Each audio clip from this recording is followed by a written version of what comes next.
All right, so it looks like we are live now. So just was waiting for a few minutes for everyone to kind of get in and get settled. And I think we are ready to go. So I'm just going to set up one last thing here. Okay, and we're going to kick off. So welcome to this Lens workshop. And I'm excited to be here as part of the Chainlink Hackathon. Always a huge fan of what Chainlink is doing and the entire community there. And really excited about this hackathon specifically. I really like the virtual hackathons that allow everyone in the world to participate. And I think with Chainlink functions around, which are kind of the thing that are probably most interesting to me now about Chainlink, being someone that is used to building kind of like traditional software applications that are not Web3 in the past, it just opens up the domain space so much. There's just so much you can do, and I think there's a lot of Lens stuff that you could probably do as well, which is what I'm hoping to see maybe people kind of play around with during this hackathon.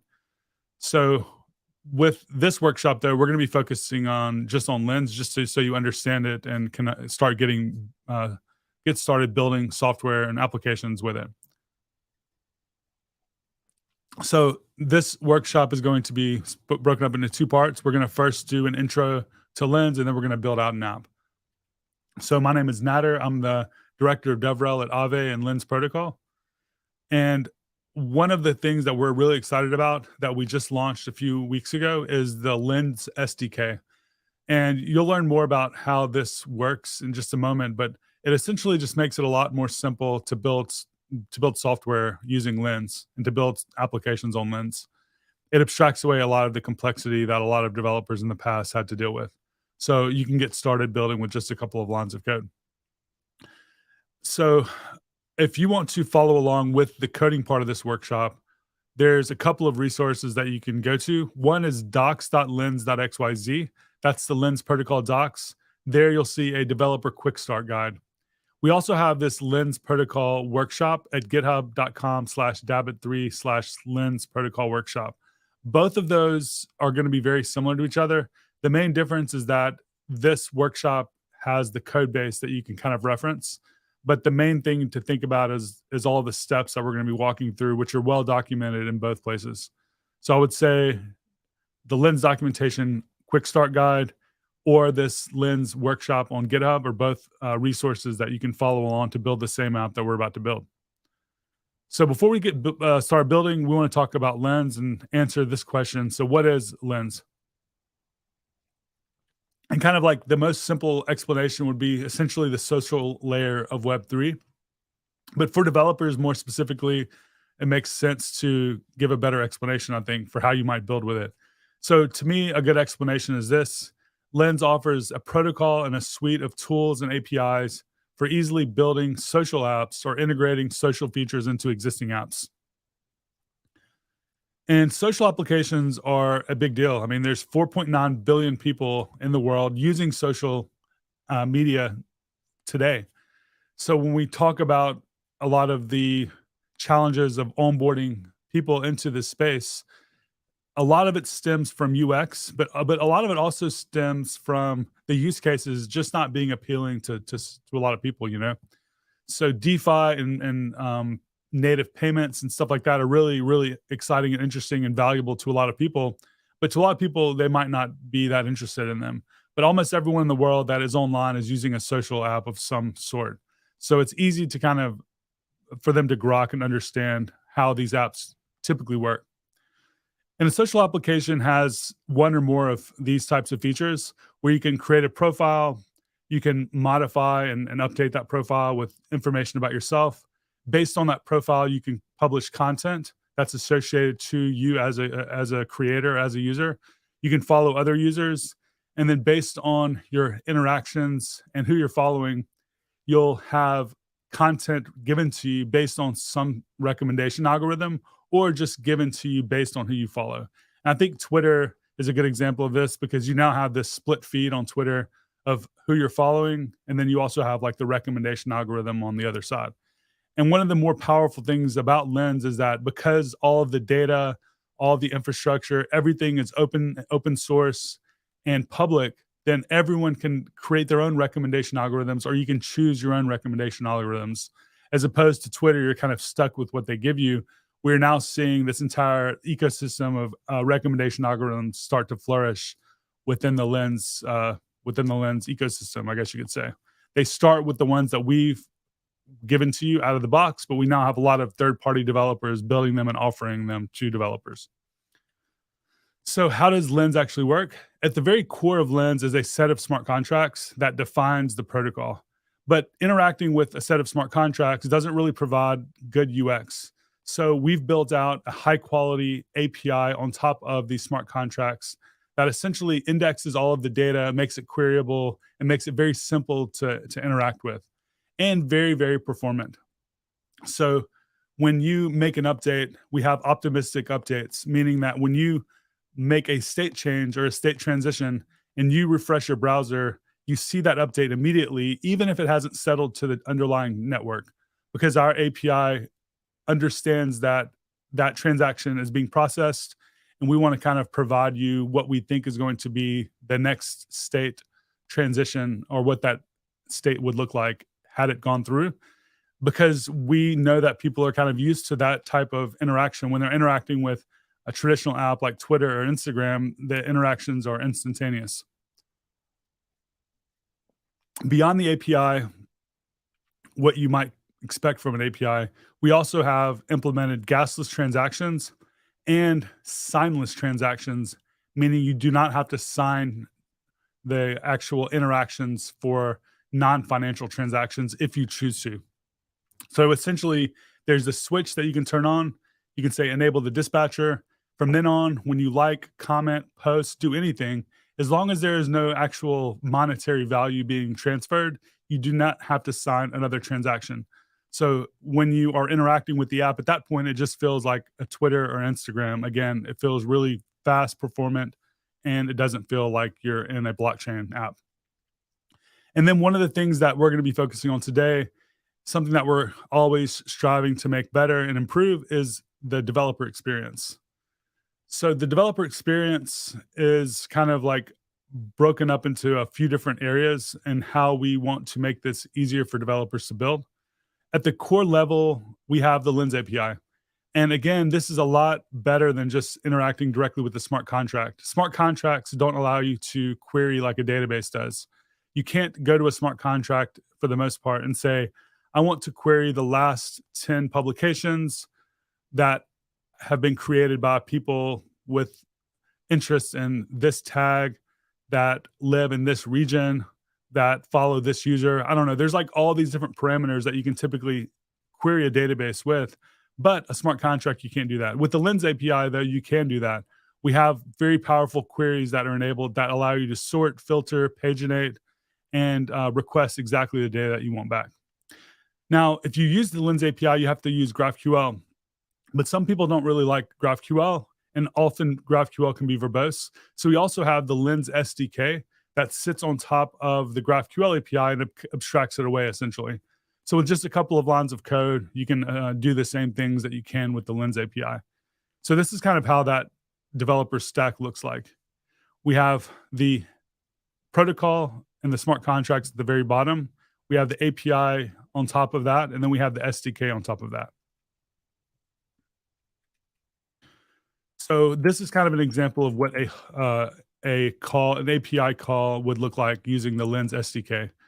You would install the Lens protocol React Web Hooks library, for example, and you want to get a feed of profiles essentially recommended to you. Then you could just use explore profiles. And then when you invoke that, when you're in your React function, you get this data back, which is an array. And that array has a bunch of profiles. And there are dozens of hooks that are very similar to this. And you can also pass in arguments as well. So let's say you wanted to only get comments, or you only wanted to get a specific type of publication, you could do, or profile, you could do that as well. We also have the React Native Lens UI Kit. And the React Native Lens UI Kit is essentially a mobile framework. And yeah, it's mainly a mobile framework for building apps on a React Native with Lens.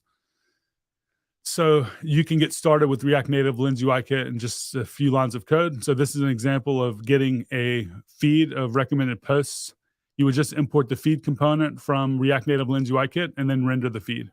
And then from there, you could start building.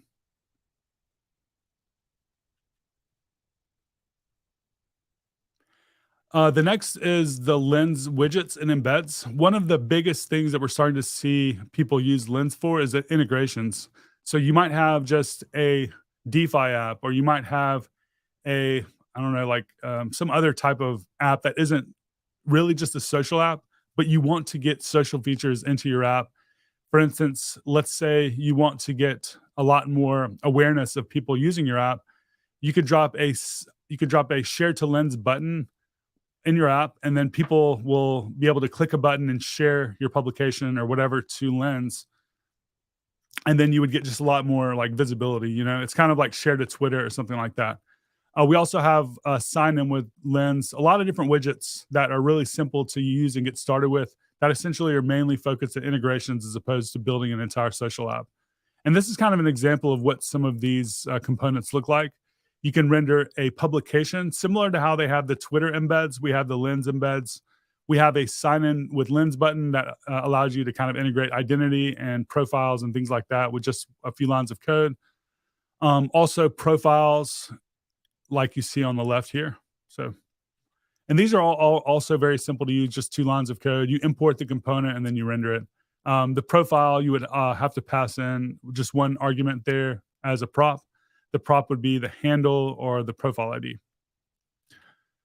And then one of the really powerful things that we've seen people building with has been this new BigQuery API that we opened up, or really it's a set of BigQuery tables that we made available that we maintain. And with Lens BigQuery, you can query this massive data set of all the Lens data and have pretty much free reign over everything and do whatever you want with it. So what people are doing with this is that they're building out a lot of AI and ML type of apps and tools and stuff like that. You can also really easily build recommendation algorithms here because you have all of that data and you can kind of sort it and segment it and query it however you like. And then finally, encrypted DMs are really simple to implement with Lens, and most apps have them.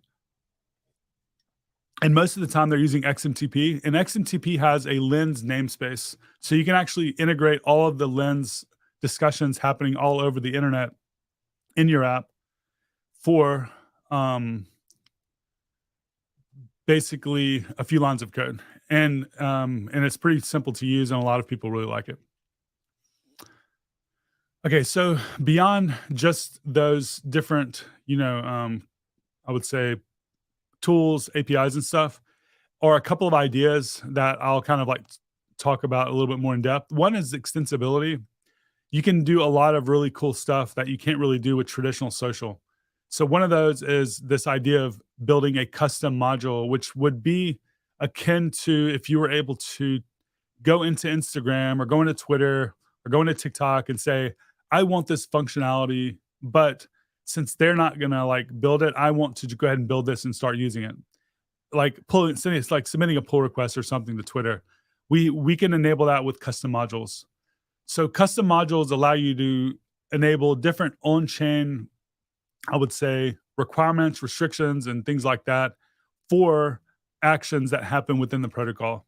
So this is an example of a collect module that allows you to do a lot of different things for when someone creates a publication. This is kind of an optional tab you can open in one of the apps. And this allows you to do all types of stuff. So if you create a publication, you can say, I want to charge $1 or 1 Matic for anyone that collects this. Also, if you mirror this or share this, I want to share some of that revenue with you. So I might share 10%. And then I want to limit this to only 100 collects. And I can set a time limit for the first 12 hours or whatever. And then something else that you can do that is really cool is split revenue among a bunch of people. So we had an artist that created an image for Lens for our 1-year anniversary, and we used the split revenue, and we sent 100% of the revenue to that artist, and we just shared the image that they had already kind of been, I would say, paid to do. That we hired them to do this image, but we also did this split revenue thing. And as of yesterday, they had made $14,000 off of that with the split revenue feature. You can also set who can collect. So let's say you create something that's free, but it's amazing, and you only want your followers to collect, meaning that if someone wants to collect that, they have to follow you. So that would like be an incentive, for someone to follow you. There's all types of stuff that you can do. This is just an example of kind of what that split revenue would look like in one of these user interfaces where you kind of set the different recipients to collect. Anything on chain is kind of available there. And then this other idea beyond extensibility is composability. Composability isn't really unique to Lens. It's more of like a Web3 or blockchain or this kind of idea that isn't really limited to Lens. But there's a lot of, I would say, this is kind of where Lens really shines, I think, is with this idea of composability. With Lens, you essentially have a managed infrastructure, like serverless infrastructure, allows you to just plug in and build without having to deal with or maintain the backend infrastructure. So you can 100% focus your time on the client side applications. But you inherit this entire user base and ecosystem of developers, apps, tools, and everything. So it's kind of like if you launched an app and you automatically had 110, 120,000 users today in closed beta, and in the future, hopefully a lot more than that.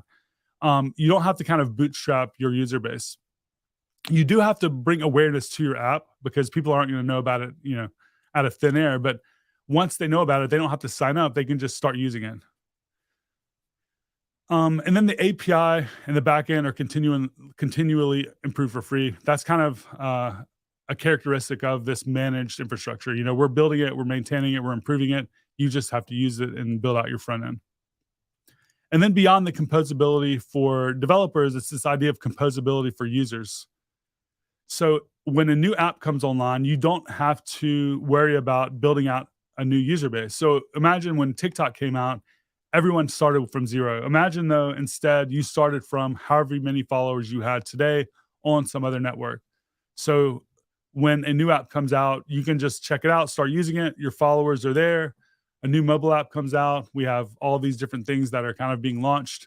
You can choose to and decide which interfaces to use, and these all offer kind of like different ways to be creative. You have like music apps and image apps and video apps and text sharing apps and blogging apps. So it's really fun to kind of be able to just bounce around these different applications without having to worry about rebuilding all of your following. So beyond that, the technology stack for a front end developer or a developer building on Lens would look something like this. For the, I would say, interactions on the client, you have two options. We talked about the Lens API and we talked about the Lens SDK. So you can kind of choose one or the other typically. The only thing that we don't really handle right now that we might maybe integrate better in the future is metadata uploads. So if you create a publication, the publication has to have some information about the data that's being saved, essentially. And you can kind of choose where to upload this, but most of the time we recommend Bundler because it's very fast and it's permanent and it's it's very, very, very good. Also, you can choose something like IPFS. And then if you want to integrate like live video or video sharing or just any type of video integration, we're seeing a lot of developers use LivePeer. But you might already be familiar with like WagMe hooks, Ethers, Rainbow Kit, and similar libraries. You'll still end up using a lot of that for wallet connection and stuff like that. And then you have your front end framework or your mobile framework. So this could be native iOS, native Android, Flutter, React Native, Next.js, whatever. All right, so next we want to do is a live demo or a live build. So we're going to do that.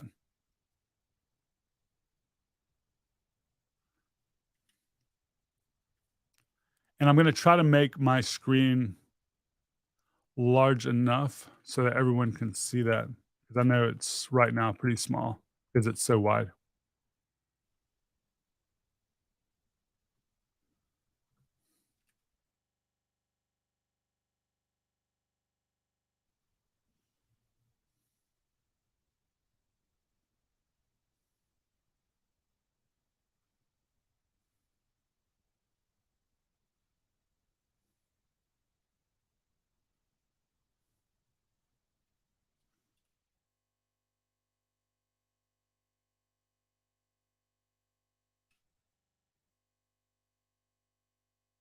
All right, so we're here in this new directory. What we want to do is we want to start from scratch and we want to build an app that leverages the Lens SDK. So, like I mentioned, there's a couple of different places that you can go to follow along. One is my GitHub repo here.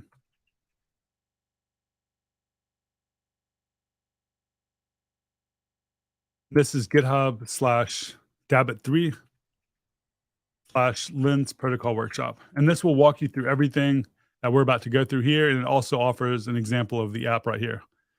The other option is going to be to go to docs.lens.xyz. And then here at the very top, we have the developer quick start. So both of these tutorials are about the same. The main difference is the GitHub repo has the full code base. So we're essentially just going to follow along. So what we want to do is create a new Next.js app. So I'll say npx create next app.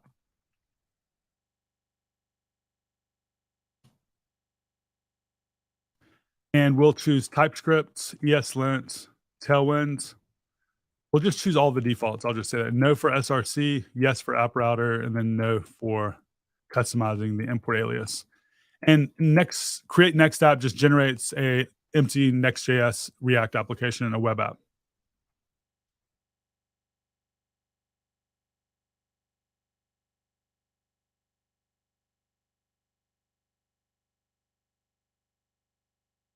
So we have our app. We'll go ahead and open that in our text editor.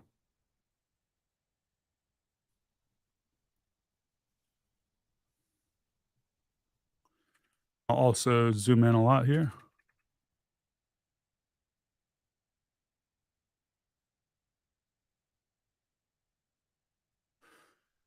And the page that we're going to be interacting with is going to be page.tsx and layout.tsx. So go ahead and open up those two. And what we now need to do is install a couple of libraries. So we're going to install @lens protocol / React Web. We're going to install ethers. We're going to install WAGMI hooks. And we have a special package called Lens Protocol WAGMI that allows us to integrate the Lens SDK with the WAGMI hooks really well. I'm just going to use Yarn to install those.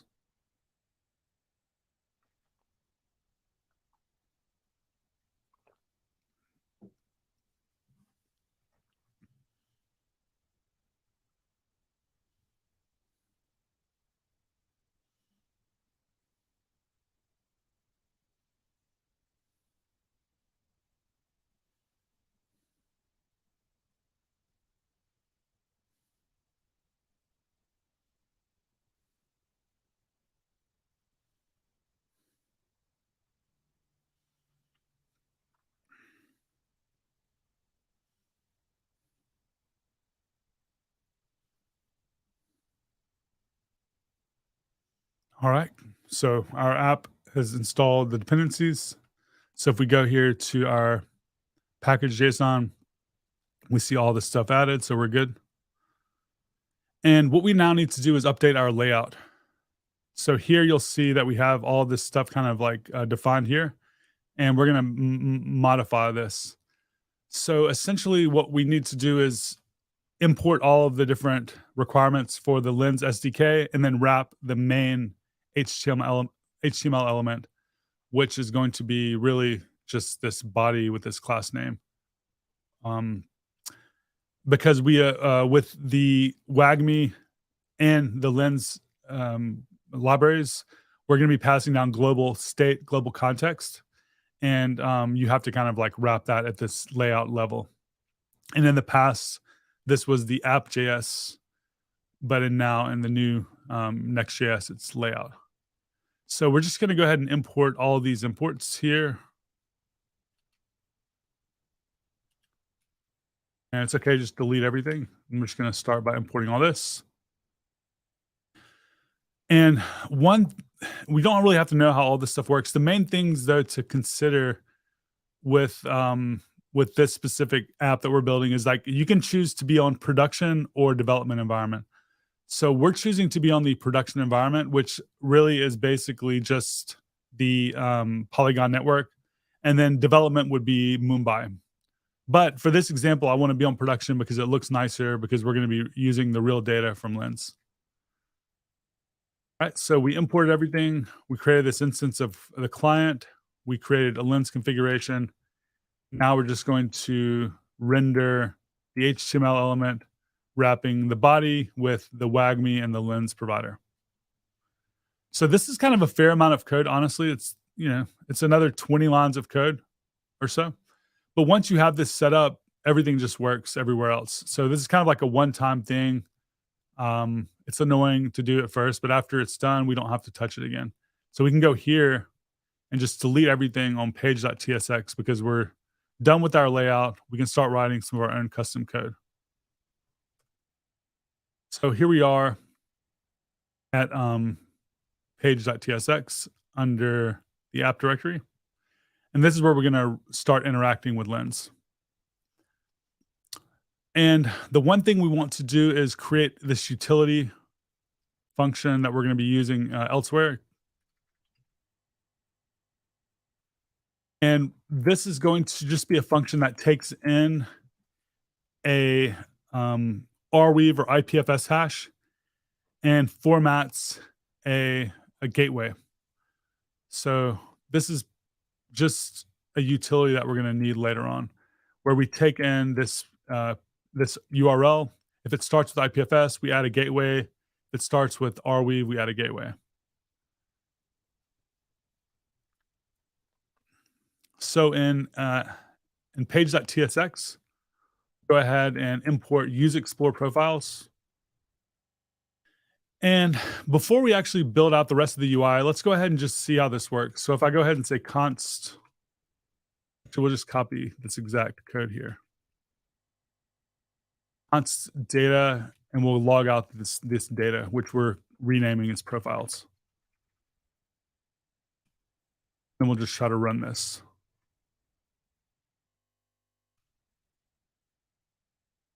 Because this way we can kind of look at this data structure and see what it looks like. So to run the app, we can run npm run dev. We'll open this up.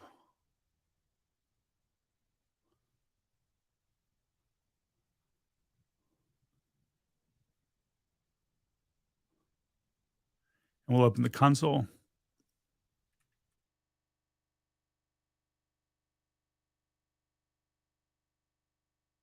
And there you go. We see we have this profiles array here. And this is all the data that came back from the Lens API. So we have all these different people. This person has a bio. They have a handle. They have an ID. They have interests. All types of metadata about the user comes back. And like, again, once we set up the SDK at that core level, we only really needed like this line of code and this line of code to get that data. And now we can just do whatever we want. So you typically would say profiles map, and then you would kind of like do something with that. So that's what we're going to do in this next step actually. So in the UI, we can just return this here. And this is just going to map over those profiles. So here you see profiles.map. We return the profile image for the user. We return their handle and we return their bio. And the one thing to notice here that's kind of interesting is that you can click on a profile and then navigate to the profile details, which we're going to set up in just a moment using different, like a different route. So here we're saying when you click on this link, which is a profile, we want to navigate to /profile/profile.handle. So you would then navigate to like /profile/natter.lens or something like that. That doesn't work yet because we haven't written that code. But anyway, we'll go ahead and save this and we'll see if this works. So once we save and refresh, we see that our app updates, and we see that we have now a list of users with their name or their handle and their bio.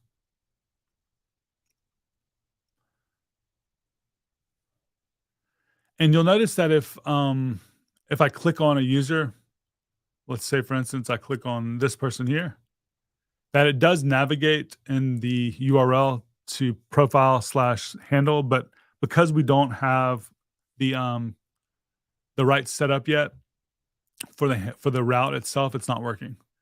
So that's kind of what we needed to do next. We need to go ahead and create that route. So to do that, we're going to go to the app directory. We're going to create a new folder called profile. And within profile, we're going to create a new folder called ID in brackets.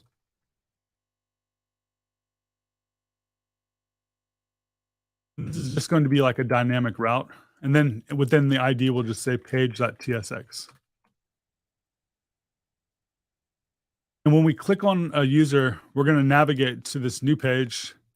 And using the handle out of the route URL, we're going to fetch their profile and we're going to render their profile details, and we're going to render I would say last publications that they made, like the last 10 or 20 publications that they made. So again, this doesn't work yet. So now we're going to write that. So to get started, we'll go ahead and import a few different things. We're going to import the use profile and use publications hook from React Web. We're also going to import the profile, which is going to be used for TypeScript, the profile type. We're going to import use path name from Next Navigation so we can get the path name, which gives us the handle. And then from there, we can go ahead and create the actual component.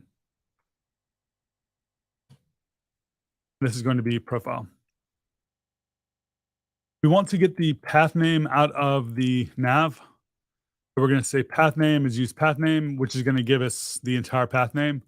And we want to then essentially get the .lens out of that. So we're going to say path name .split at the slash, and we're going to take the third item out of that array, which will be the final item.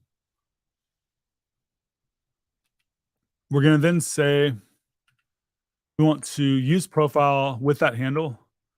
And this is going to first fetch and therefore be loading. And then once that is done, we're going to have the profile. So we'll have two different states, loading or not loading. Once it's done loading, we'll have the profile. And therefore, we can say if loading, we'll just return loading.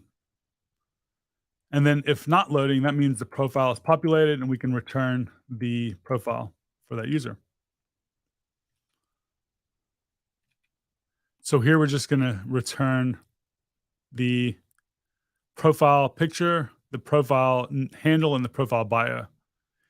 And then we're also going to go a step further because we've already kind of seen their profile picture, we've seen their handle, we've seen their bio, I think, on all of that on the main page. But we want to now fetch the publications for that user. So we can do that using the profile. And we're going to create a new component called publications to do that.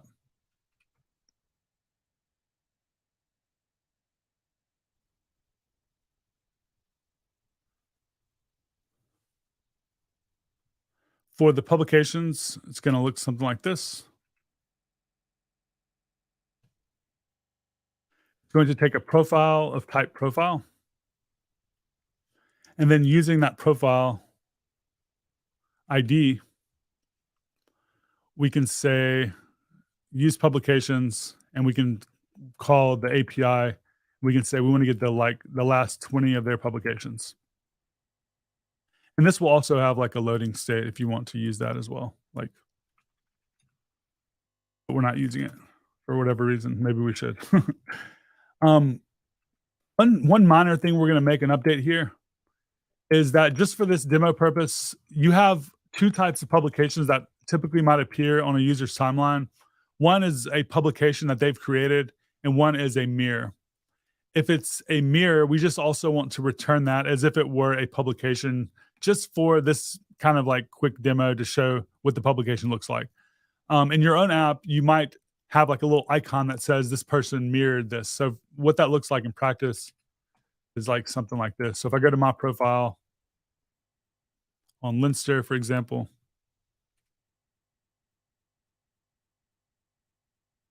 you'll see that I mirrored this and I mirrored that, So um that's kind of how we're just handling it in like a really naive way for this tutorial. All right, so now that we've gotten the publication data, we want to go ahead and return that array of publications. So we're going to say publications.map.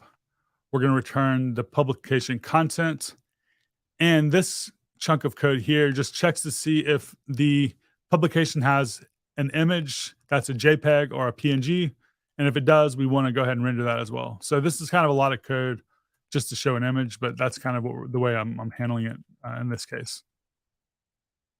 That way, it looks nice. If there's an image, we can show it. So I think that's about it. We should be able to test this out. So I'm going to save the app and refresh.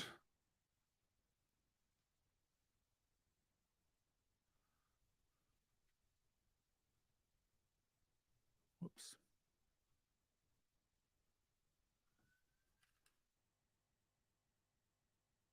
And if I click on a handle now, we should be able to navigate to that user and we see all of their publications. And you'll see that when the user is loading, we get that little loading indicator. Cool thing about this is if I go to one of these people's profiles, let me see here who I want to do. So we go to this profile here.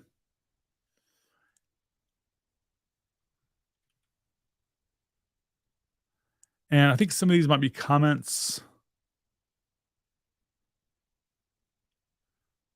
Let me go to Stanny's. So we're going to go to Stanny.lens. And if I go to Stanny.lens here, we should see some of these same images show up here because we're basically getting the same feed as Lenster. So this is a recent post by him, and we also see it on our app. So we're getting like a similar feed as some of the main apps that are out there. Obviously, our design isn't as good as their design because we just do this together in a short amount of time, but pretty cool to see nonetheless.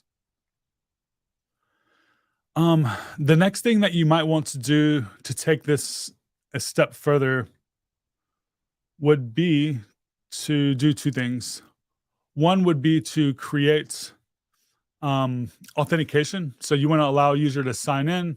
And the reason that you might want to do that is because you want to allow them to interact. Because right now we're just reading data from Lens, but you want them to follow, post, things like that. So our tutorial, the one we were just following, actually shows you how to do that. It shows you how to add authentication and to follow users using the SDK. Not a lot more code, maybe another 30 or 40 lines of code max. So I encourage you to continue taking the tutorial to build that out.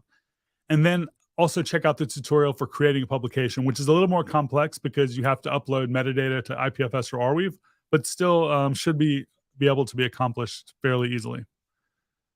So if you want to continue learning about Lens, you've already heard about the docs at docs.lens.xyz. If you want to get inspiration for what other people are building, check out lens.xyz/apps. We have a lot of examples of what people have been building showcased there. And then if you want to learn more about some of the updates happening from Lens, follow us on Twitter, follow us on Lens, and then also check out our mirror.xyz/lensprotocol.eth.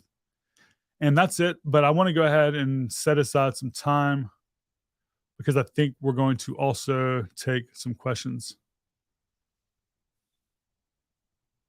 So I'll be happy to take questions now. And let's see here. So one of my projects wants to have a share to Lens button, but also automatically posting from our official account when users mint our NFT. Yeah, that's very simple to do, actually. You would set up a server. You would just have like a server that would be listening to the contract that NFT is being minted from. And essentially you have that event that is published, or the event is emitted.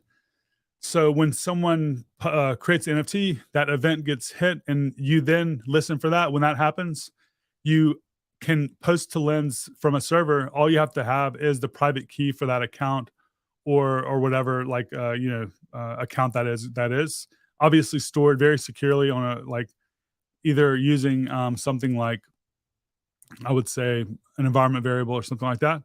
But from there, yeah, you could do it that way.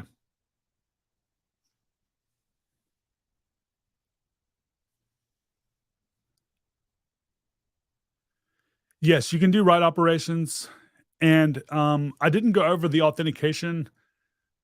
Honestly, it only takes another 5 minutes. I could have gone over it.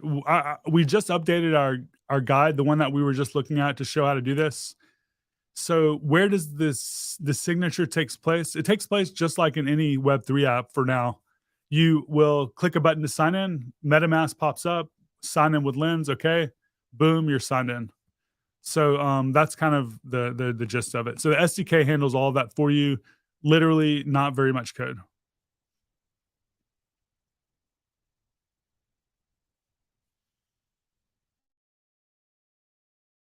So how does one couple integrate additional contracts and databases to the existing structure? I mean, it's up to you to kind of have whatever functionality you would like to build. It's completely, again, the contracts are just like any smart contracts. They're open, permissionless, composable. You can build on top of them.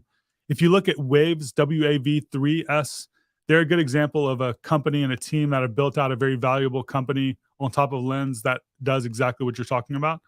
They essentially extend the Lens contracts to allow people to incentivize people to uh, use their service to promote posts on Lens.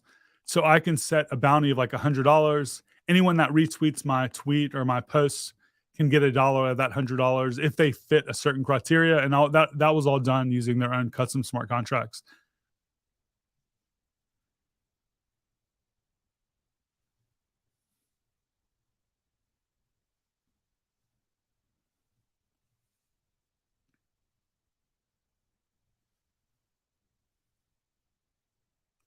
I don't know if the host is still here, if I should stick around or jump off, but Yeah, I'm still here. So okay, there we there's go. no more questions at the moment, Nader.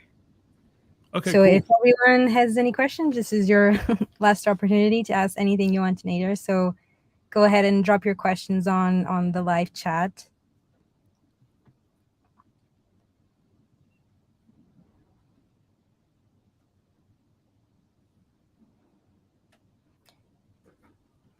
Okay, I guess not. All right. Well, that was really great. Thanks for having me, and I hope everyone learned a little bit about Lens. And if you have any questions, hop into the Lens Discord, and we'd be happy to help you out there and start building some stuff. Perfect. Thank you so much, Nader, for joining in. Thanks for having me. Bye, everyone.